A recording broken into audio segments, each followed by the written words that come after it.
By late afternoon, Kendra Lewis had ink on her hands. Tape stuck to her shirt, and one huge banner rolled across the front table of her small print shop in Asheville's River Arts District. The banner was taller than she was when it was unrolled.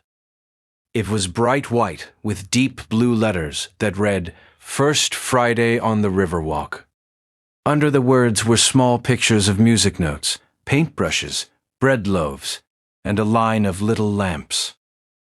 Kendra had printed it for the arts market by the French Broad River, and she had promised to deliver it before dark.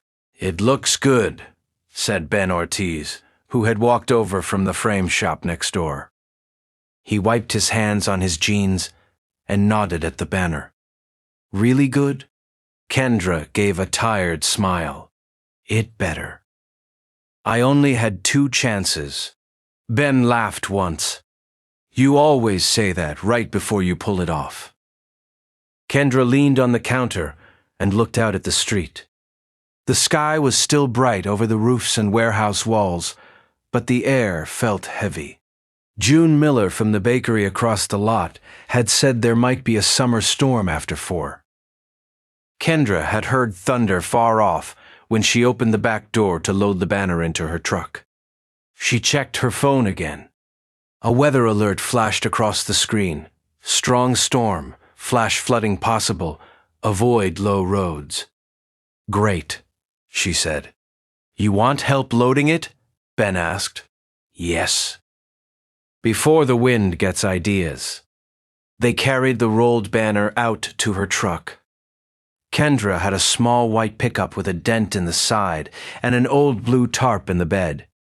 They laid the banner on top, then wrapped it with 2 bungee cords and a strip of rope. The plan was simple. Drive down to the Riverwalk, park near the Footbridge, and hand the banner off to the market crew. By 6:30, it should be hanging between the light poles at the east end of the walk. That was the plan. As Ben tied the last knot, a low boom rolled over the hills. "You hear that?" he said. "I heard it. You still going?" Kendra looked at the sky. Dark clouds were gathering over the mountains, fast and thick, like someone was pulling a black curtain across the city. "I have to," she said. "If that banner isn't up before the market opens, Tasha says the city can pull the permit for tonight." Ben made a face. "That seems rude." "It is rude. But it is also city rules." Tasha Green, who ran the Riverwalk Market, had called her twice already. The banner was not just for looks. It marked the entrance, showed the event name, and told the city workers that the market was ready and open on time. If the banner was late, the whole night could turn into a mess. Vendors had food in coolers. Musicians had amps and cables. Families were already heading downtown for First Friday. Kendra did not want to be the reason people stood around in the rain while someone in an office said no. She climbed into the truck. Ben stepped back and raised a hand. "Call me if you get stuck," he said. Kendra tapped the door. "If I get stuck, I am bringing you with me." She drove out of the River Arts District with the banner bouncing softly in the truck bed. On her left, old brick buildings held painters' studios and pottery shops. On her right, open garage doors showed tables full of glass bowls, metal art, and bright scarves. A man was locking his bike near a cafe. 2 tourists in rain hats were taking photos of a mural. It looked like any other summer afternoon in Asheville, until the first hard drops hit her windshield. Within minutes, the rain came down in sheets. Kendra turned on the wipers.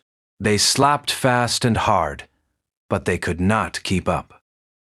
Water rushed along the curb. At the low part of the street near the river, it was already pooling deep enough to cover the lines on the road. "Come on," she muttered, easing the truck forward. A car in front of her slowed, then stopped. The driver leaned out the window and shouted something Kendra could not hear over the rain. Another blast of thunder shook the cab. Then the wind hit. The banner in the truck bed snapped up like a sail. One bungee cord popped loose with a sharp twang. The rolled banner slammed against the tailgate, bounced, and half unfolded. White vinyl whipped in the air behind her. "No, no, no!" Kendra pulled over under the edge of an old loading dock roof.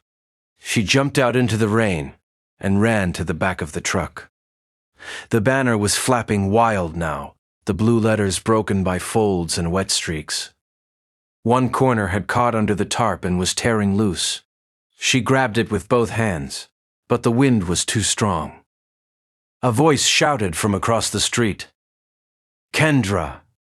It was Tasha Green, standing under the awning of the coffee shop, her phone out and her curly hair plastered to her head. She waved Kendra over. Kendra dragged the banner toward the awning, and Tasha helped her hold it down. "You got my calls?" Tasha asked. "I was driving." "The inspector's already downtown," Tasha said. "If the banner isn't up by 7, they can shut the market down." Kendra stared at her. 7? It's only after 6 now. I know. That is why I am telling you now. Rain ran off the awning in silver ropes. Behind them, the street was turning into a shallow river. A city storm drain gurgled and backed up.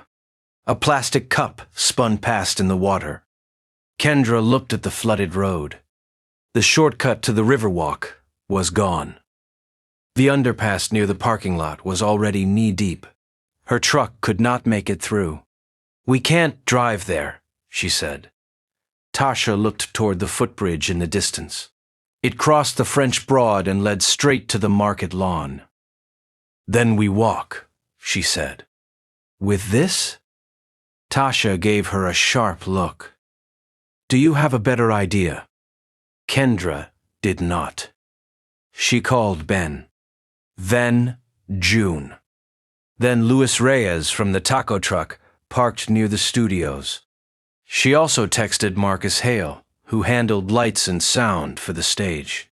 If they could get enough hands on the banner, they might still make it. One by one, they answered. "I'm coming," Ben said. "I have packing tape and a flashlight," said June. "I can bring zip ties and a ladder," said Luis. "The power may blink," Marcus warned. "But I can check the generator." Kendra laughed once, not because it was funny, but because the rush in her chest needed somewhere to go. When the rain eased for a moment, they moved. Ben showed up first, carrying a bundle of rope.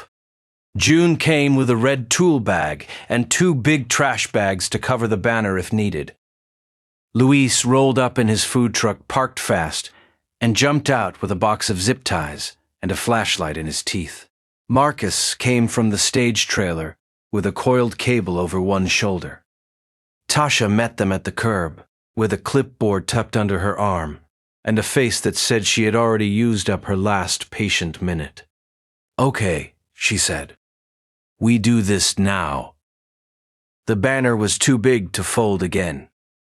Kendra and Ben re-rolled it tight around the pipe it had been stored on. Then they wrapped it in the tarp and tied it down with rope. The wet vinyl was heavy, and every time the wind pushed at it, the whole bundle bucked in their arms. "It feels like we're carrying a sleeping hog," June said, breathing hard. "A very expensive hog," Luis said.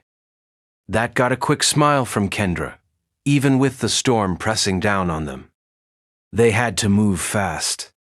The floodwater in the lower streets kept rising, and the footbridge was the only dry way across.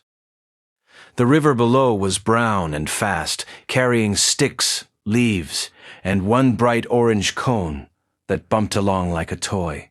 They reached the bridge just as the sky darkened again. The old metal rails were wet and slick. Wind moved through the open sides and tugged at their shirts. Kendra and Ben took the front end of the banner bundle. June and Luis lifted the middle. Tasha and Marcus walked on either side, ready to catch it if it slipped. The bridge swayed a little under their feet. "Keep it level," Kendra called. "I'm trying," Ben answered through his teeth. A gust of wind hit them halfway across. The tarp peeled up at one corner, and the rolled banner started to twist. June nearly lost her grip. "Hold on!" she shouted. Lewis planted 1 foot wide and braced the bundle against his shoulder. "I got it." A hard streak of lightning flashed over the river. For one bright second, everything turned white. The wet rails, the stone wall below, the faces of her neighbors. The banner rolled like a giant drum between them. Then, the light was gone. The bridge and river went dark except for the blue glow from their phones, and a few weak lamps along the far bank. "Keep moving," Tasha called. They did. The rain came back harder, slapping their arms and faces. The banner was heavier now, soaked through and pulling at their hands. Kendra could feel her fingers going numb, but she kept hold of the front pipe and walked step by step. On the far side of the bridge, the market lawn was a blur of white tents, power cords, and people moving fast under rain jackets. A pair of vendors held down a folding table that wanted to fly away. Someone yelled for more sandbags. Somewhere in the dark, a dog barked. "This way," Marcus shouted, pointing toward the 2 tall posts at the entrance path. Kendra and Ben set one end against the base of the left post, while June and Luis took the other side. Tasha ran ahead with a flashlight and shined the beam up where the banner would hang. "Higher," she said. "A little higher." "My arms are at the top," Ben said. "Then use your feet." Despite herself, Kendra laughed again. It came out breathless and shaky, but it was real. They got the banner up and hooked it to the first set of clamps, but one corner was torn. The wind kept catching the loose flap and snapping it hard enough to shake the whole thing. "Tape," Kendra said. June was already digging in her tool bag. She handed over a roll of silver packing tape. Lewis reached for the zip ties. Marcus shined his flashlight while Kendra pressed the torn edge flat against the pole. Ben held the banner tight with both hands so it would not fold back in the wind. "Don't let go," Kendra said.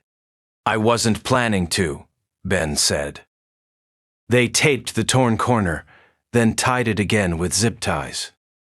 The banner still shuddered in the wind, but it held. Across the lawn, a city worker in a yellow raincoat came walking toward them with a clipboard. Kendra felt her stomach drop. Then the man looked up at the banner, nodded once, and kept walking. Maybe he knew they had made the deadline. Maybe he was just glad the storm had not blown the whole market away. "How much time?" Kendra asked Tasha. Tasha checked her phone. 2 minutes. Maybe less. For what? "For the permit clock," Tasha said. "The city wanted the banner up before 7. We made it." Kendra let out a long breath she had not known she was holding. Then the floodlights at the Riverwalk flickered. Once. Twice. The whole line of lights went black. A groan moved through the market crowd. Somebody near the tents shouted, "No, come on!" Then the lights flickered again, weak and yellow, and went out one more time. Kendra looked toward the dark river. She could barely see the water now, only the moving shape of it beyond the rail. "Generators on the edge," Marcus said. He was already running toward the sound trailer. "Wait," Tasha called after him. "Don't leave the banner." But before anyone else could move, the lights snapped back on. A bright row of floodlights lit the whole Riverwalk at once. The white banner flashed clear in the beams. The blue letters stood sharp and proud over the dark water. Rain still fell, but now it glittered in the light like silver thread. From the stage, a fiddle began to play, then a drum, then a bass line from a small local band that had been waiting under a canopy. The first song started low and steady, and a cheer rose from the crowd, under the tents. Kendra and the others were still holding the banner with both hands, making sure it stayed tight in the wind. The river below was black and fast, but above it, the banner glowed bright. The floodlights washed the wet wood of the bridge, the shine on the metal rails, the faces of her neighbors, and the wet hair stuck to Kendra's forehead. Tasha looked at her and grinned through the rain. "You did it," she said. Kendra shook her head once and looked at the people around her. Ben with one sleeve soaked through, June laughing as she caught her breath, Luis leaning against the post and smiling, Marcus jogging back from the trailer, and Tasha with her clipboard held high so it would not get wet. "We did it," Kendra said. The band kept playing. People started moving through the market again, stepping around puddles, buying food, and stopping to take pictures under the bright banner.